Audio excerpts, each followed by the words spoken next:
Histoire de comprendre ce qu'est une boîte noire. Les boîtes noires enregistrent toutes les données d'un vol dans le but de les récupérer pour comprendre pourquoi l'avion a eu un accident. Il y en a 2 dans chaque avion et elles sont placées à l'arrière de l'appareil qui est supposé être la partie la mieux protégée. L'une d'elles est le CVR, pour Cockpit Voice Recorder, qui enregistre toutes les conversations des pilotes, ainsi que les alarmes sonores et tous les bruits à l'intérieur de la cabine de pilotage avec un stockage de 2 heures en continu.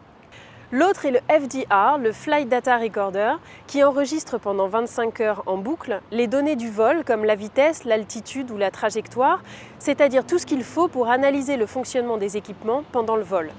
Pour pouvoir récupérer ces données, ces boîtes noires ont été conçues pour être résistantes au feu pendant 1 heure à plus de 1000 degrés, à la pression de l'eau jusqu'à 6000 mètres, et en cas d'immersion, ces capteurs déclenchent l'émission d'un signal à ultrasons pendant 30 jours et elles sont considérées comme indestructibles en cas de choc. Concrètement, une boîte noire fait à peu près 50 cm de long, pèse entre 7 et 10 kg et coûterait environ 10 000 €.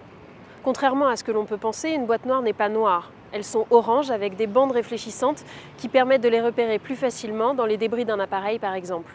Il existe plusieurs hypothèses quant à l'origine de cette appellation. L'une d'elles est que dans les premiers enregistreurs, le support de données se faisait sur du papier photosensible, protégé dans une boîte hermétique à la lumière, comme les chambres noires, d'où l'expression « boîte noire ». Une autre hypothèse fait référence aux données cryptées qu'elle renferme et que seul un spécialiste peut déchiffrer. Il existe une dizaine de laboratoires dans le monde susceptibles de les lire, et en France, c'est le BEA, le Bureau d'enquête et d'analyse, qui est en charge de ce décryptage. Les premières boîtes noires ont été installées dans les avions dans les années 60. Depuis, les recherches pour leur modernisation n'ont jamais cessé et l'analyse de leur contenu a permis et permet toujours aux compagnies aériennes d'améliorer les conditions de sécurité du moyen de transport qui reste encore aujourd'hui le plus sûr.